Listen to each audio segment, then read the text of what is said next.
Pues hoy vamos a hablar en estos minutos del Canal Salud de Economía Digital de la parte de la gerencia, de la parte de los médicos que están detrás dirigiendo grandes hospitales, esos que no vemos cuando vamos a hacernos una analítica o cuando vamos a una revisión o a una consulta. Nuestro invitado es el gerente del segundo hospital privado más grande de España. Tiene más de 300 camas. Es el Hospital Universitario General de Cataluña, que además están de fiesta porque están cumpliendo los 40 años. El gerente de ese hospital es el doctor Julio Izquierdo, al que le doy la bienvenida. Doctor Izquierdo, muchas gracias por acompañarnos. Bienvenido. Gracias, muy amable y muy agradecido por esta invitación. No, a usted por aceptarla, doctor Izquierdo. Usted es licenciado en medicina, por supuesto, neurólogo de especialidad. Y ahora está en la gerencia de un gran hospital. Primero, el hecho de que sea médico es importante. Los gerentes han de ser médicos, los gerentes de hospitales. Buena pregunta. Depende. Yo sí que es verdad, cuando me formé para médico, en ningún momento pensé que acabaría, no sé cómo acabaré, pero que pudiera estar a mi edad ejerciendo una tarea de gestión, pasando previamente por la dirección médica, actualmente la gerencia. Yo creo que los médicos han de empezar a formarse en gerencia durante la carrera. Creo que es una asignatura pendiente, porque en el fondo de sus decisiones van a depender la administración y el uso de una serie de recursos muy caros y muy necesarios y que probablemente no son ilimitados. Luego, una vez en la práctica, podemos tener buenos gerentes economistas apoyados por un médico, evidentemente para saber un poco de qué estamos tratando. Tenemos buenos gerentes del campo de la enfermería. Sí.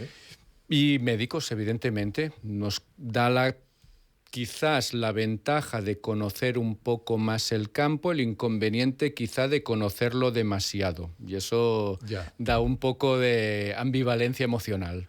Bueno, usted sale de las trincheras de que es lo que es el médico, pero lógicamente está responsable de todo lo que se cuece en un centro médico. Pero la parte económica es fundamental, porque usted mueve millones de euros todos los años. Iba a decir todos los días. Sí, no, la verdad, a ver, en hospitales de este volumen, tanto si es gestión privada, como podría ser el mío, que nosotros básicamente nos financiamos con la actividad que generamos y lo que las aseguradoras nos pagan, como si es de gestión pública, que tiene una serie de recursos asignados, recursos públicos, no olvidemos, de gran importancia.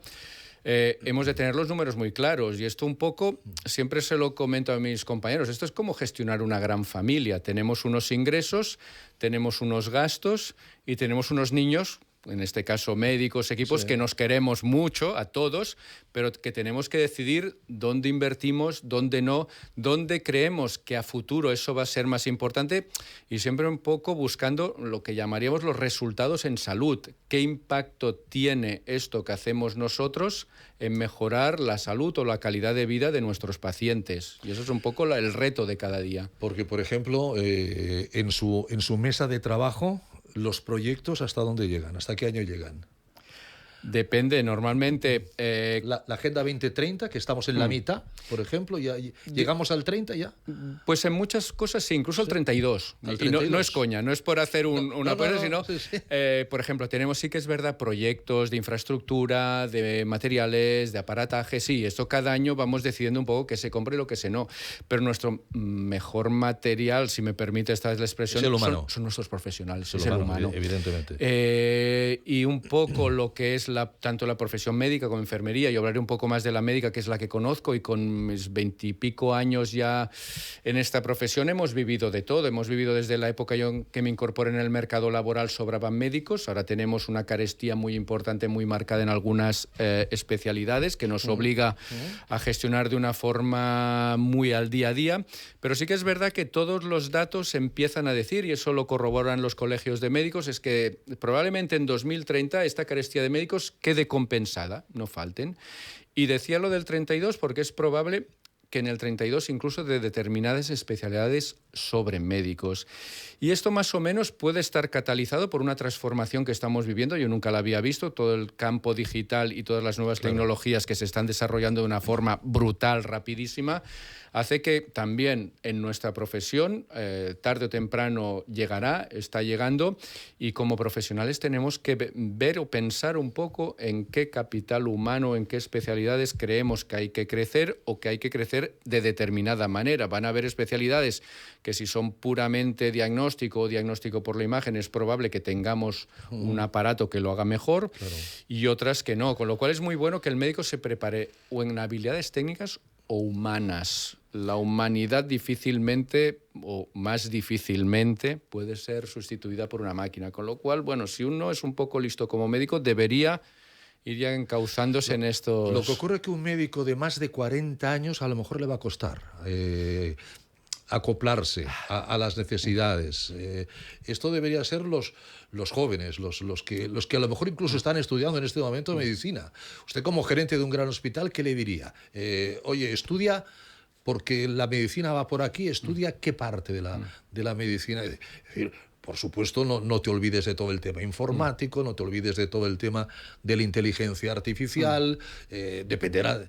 Pero ¿qué le diría? ¿Qué especialidad le diría? Si quieres vivir bien en España y no una fuga de cerebros, que como acaba de decir el autor izquierdo, esto acabará volviendo, ¿qué le aconsejaría al médico residente, novato? Pero al estudiante incluso. O al estudiante, claro. Porque si no... Al estudiante que no sabe todavía si ir por neurología o por ir, no sé, por ginecología.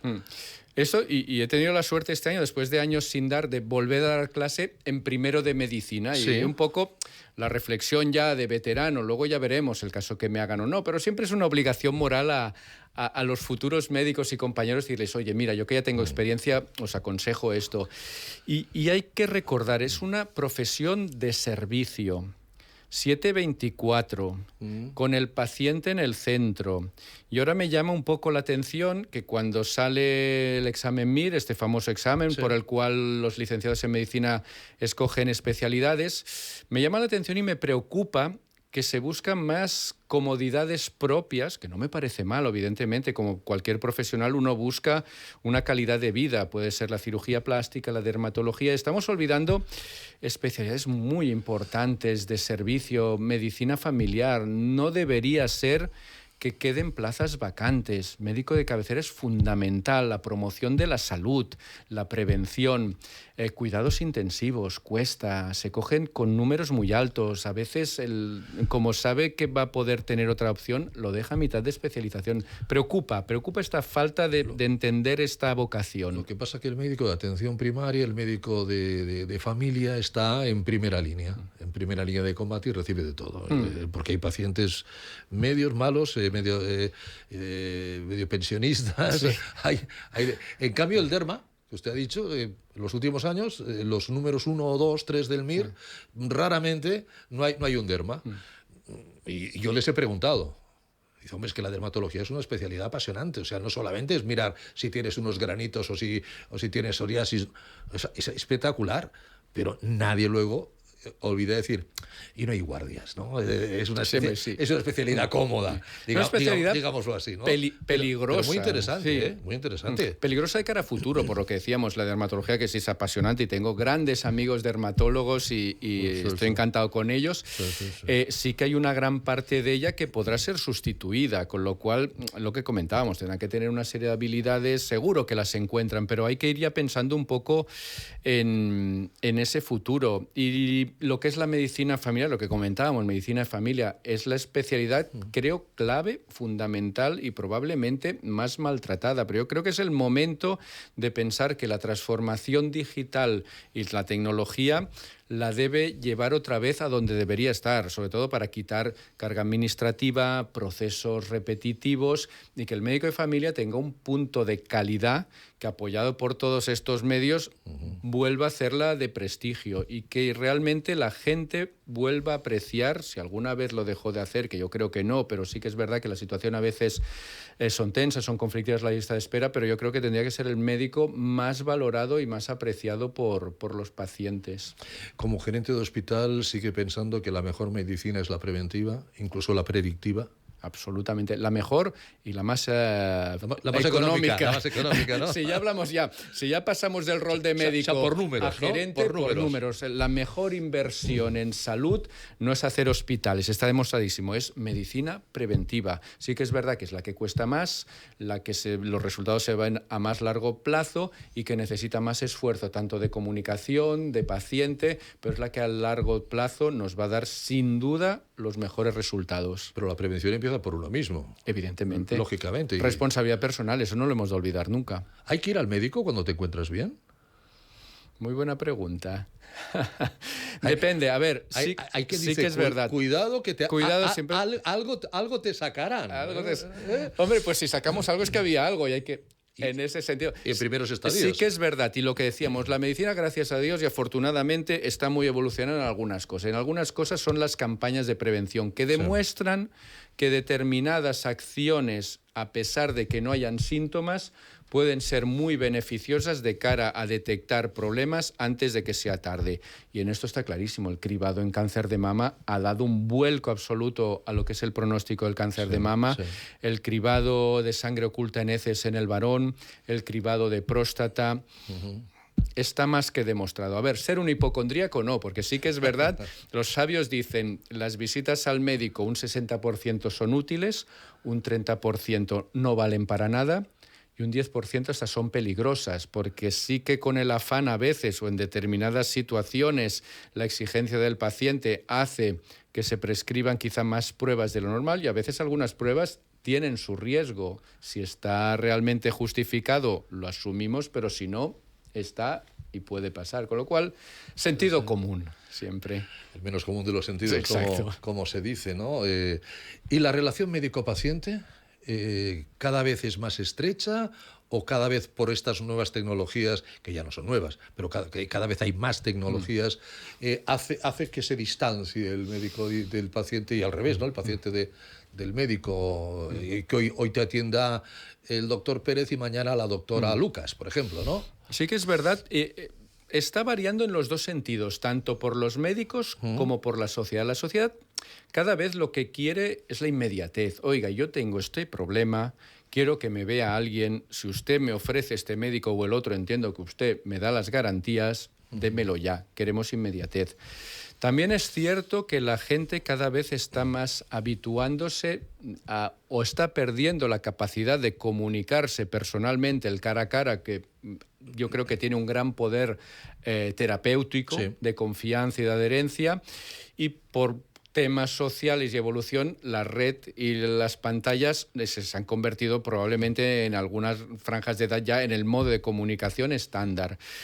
Y últimamente están apareciendo estudios, apareció uno muy peculiar, era de tratamiento psicológico, y a veces la gente joven prefería hacer el tratamiento psicológico mediante una pantalla que le iba diciendo que tener que, entre comillas, enfrentarse a la mirada o a la presencia de un psicólogo que quizá no estaba tan habituado a esta relación interpersonal y le resultaba un poco más dura. Con lo cual, estamos en cambio, es un cambio social, tenemos que adaptarnos. Yo creo que el contacto entre personas es fundamental. El doctor Izquierdo, cuando le invité al programa o a esta charla, le dije, oye, se graba y en vídeo, en audio, y fue el que me dijo, pues mejor voy al estudio, ¿no?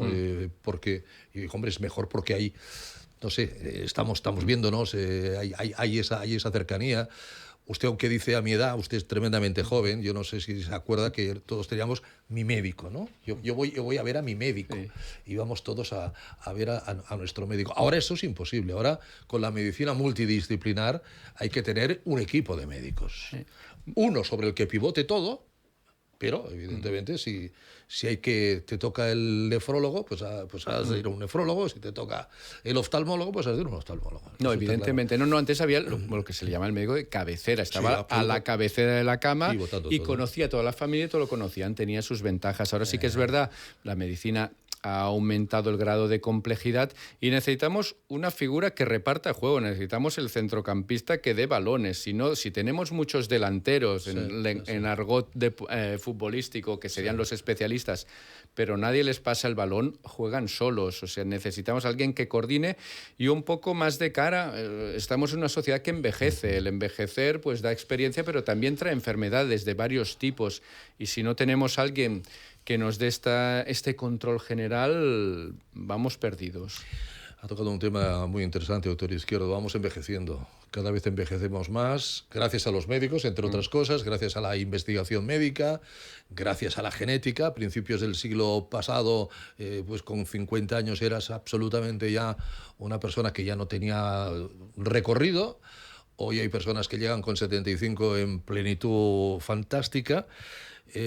Pero los años pasan y pesan, y seguro que al que tiene 70, pues si no le duele la rodilla, le dolerá el codo, y si no, pues tendrá alguna otra problemática. Y eso se cronifica, ¿no? ¿Cuántos millones de personas tienen artrosis en el mundo? ¿Se piensa en los crónicos? ¿Se piensa que...? Porque ahora hay una palabra que ha salido no hace mucho, que es longevity, que es muy bonita. Ahora, que es una manera de decir que efectivamente cada vez vivimos más, y cada vez estamos aquí más años, con calidad de vida, que eso es importante, porque no hay que darle solamente vida, años a la vida, sino vida a esos años. Ahora está la longevity, pero están los hospitales. Su hospital... ¿Cuánta reforma necesitaría para poder atender dentro de 20 años a un montón de personas que están bien, que tienen una expectativa de vida todavía importante, pero con problemas crónicos? Es que para estas personas lo ideal es que no hubieran hospitales. La reforma sería... A casa. A casa. O sea, y sí que es verdad que este problema que comentas cada vez está más presente en la agenda de un país como el nuestro. No sé, la población de Barcelona, de Cataluña, de España envejece. Afortunadamente somos de las más longevas, gracias a muchos factores, pero eso nos aporta una serie de enfermedades que no nos matan, pero nos mortifican. Y queda muy bien lo del longevity, pero también la calidad de vida. Y ahora un poco están surgiendo programas, ya hace tiempo se trabaja intensamente, sobre todo desde administración pública, que es el paciente crónico complejo, con una persona que lo conoce, lo que decíamos, que gestiona toda su enfermedad, con la intención de que pise lo mínimo el hospital. Pisar un hospital es peligroso, en el buen sentido de la palabra. Tiene sus riesgos, sus infecciones, evidentemente tiene grandes ventajas, pero también asumimos un riesgo, con lo cual, cuanto esta persona crónica, frágil, menos vaya, más calidad de vida le daremos, más salud, y un poco, pues bueno, se está enfocando todo por aquí, lo que es la atención domiciliaria, los gestores de casos, las unidades de hospitalización en domicilio, las estancias cortas en hospital, un poco, pues ya enfocado a este tema que ahora comentábamos. Este personal médico, este personal de enfermería que va a los domicilios y que cada vez irá más, es una profesión de tremendo futuro, ¿no? Sí, sin duda. Habrá demanda. Pero lo que decíamos, 7/24, tendrán que ir por la noche, por el día, habrá demanda y probablemente, bueno, consigan esa proximidad que hablábamos que buscábamos, sí. 7 días, 24 horas a la semana, pero imagino que el que estudia medicina y se mete en estos terrenos, eso es vocacional. Absolutamente. Y sabe que si el domingo te toca guardia, pues te toca guardia. Y si hay una urgencia, Dios no quiera, de un problema importante en la población, ¿no? que requiera movilizarlos a todos, pues oiga, si está usted en Playa de Aro, pues coge el coche y se va a San Cugat en este caso, ¿no? O sea, es la vocación.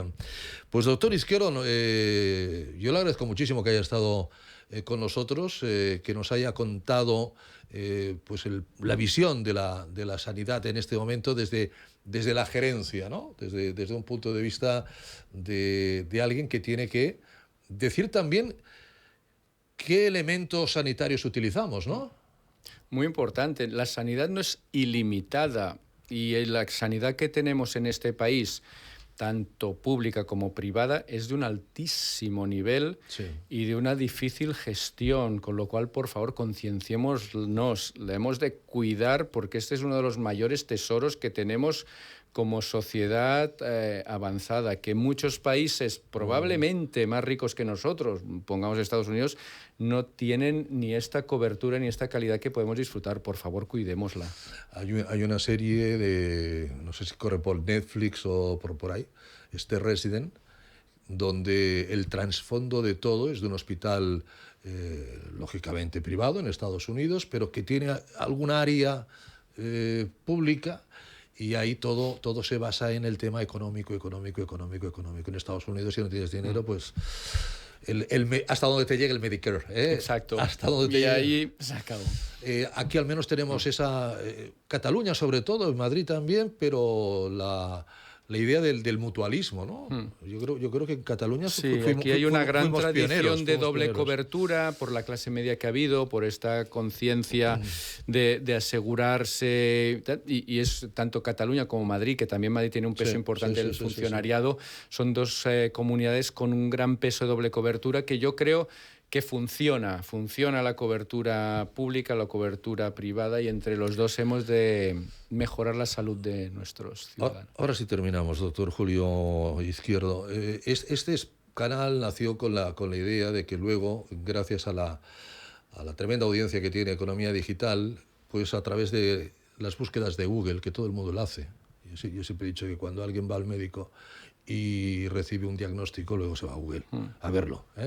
Y que en ese Google haya médicos como el doctor Izquierdo, hayan informaciones lo más serias, lo más rigurosas, para que esa persona que tiene un apagón, como el que tuvimos la del otro día, tiene un apagón porque le han dicho que tiene algo que hacía 24 horas no tenía y está nervioso, pues tenga una solución. ¿Cómo aconseja usted que la gente utilice? Porque usted era director médico en el momento del COVID, el COVID es el que ha traído las pantallas también, para bien unos, no para también otros, como decía. ¿Cómo ha de utilizar el paciente todo esto? No, eso es complejo, evidentemente. ¿Puede ayudar al médico? Puede ayudar, o sea, sin duda la tecnología, no hay ningún médico, muy pocos hay, que estén a lo último de su especialidad de todo, con lo cual poder disponer de tecnología y una serie de ayudas digitales que ahora vamos teniendo va a permitir que el médico, cuando prescriba o bien un tratamiento o un seguimiento, lo esté haciendo de acorde a lo último. Pero esto no lo hagan solo en sus casas, ¿no? Es como dicen, ¿no? Esto ya se necesita un criterio para aplicarlo. El paciente, todo y que tenga buena fe, que nadie lo duda, no tiene el criterio. Y muchas veces sí que hay páginas muy serias de sociedades médicas, pero otras que no, que podemos incurrir en errores muy graves. Con lo cual esto, como diría el anuncio, consúltelo siempre con su médico antes de hacer ninguna... Hay que consultar a los que saben.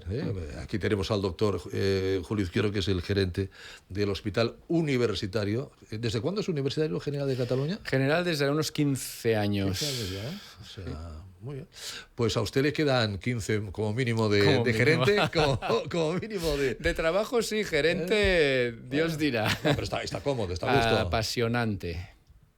O sea, ahora volver a pasar consulta de neurología... Sí, me gusta, pero porque aprendo muchísimo. Hay quien dice que cuando ya das un paso, volver hacia atrás, aunque te apasionó, que fue el motivo, vamos, no hubiera llegado usted a gerente si no hubiera sido un muy buen residente, muy buen médico, muy buen especialista, pero hay quien dice, eso ya es tierra quemada, ¿no? No, puede resurgir el amor en cualquier momento por la profesión. En eso sí, independientemente de gerente y tal, médico lo voy a ser para toda la vida, con lo cual esa semilla siempre puede volver a brotar. Seguro que cada día en la familia, en las amistades, al doctor Izquierdo le preguntan, oye, me duele aquí, me duele aquí, ¿qué opinas? ¿Qué me dices? ¿Qué me aconsejas? Yo ya no soy médico, soy gerente, digo, en estos casos. Es una buena excusa, oye, pero te aconsejo que vayas a este Pero médico. Tengo contactos, exacto. Pero tengo contactos. Doctor Izquierdo, un abrazo, un placer haberle conocido personalmente. Mucha suerte, muchos éxitos, porque su suerte y sus éxitos serán lo del Hospital Universitario General de Cataluña y con él el de los muchos pacientes y profesionales que ahí trabajan. Hasta cuando usted quiera, está en su casa. Muchísimas gracias. Gracias a vosotros, un placer. Un placer.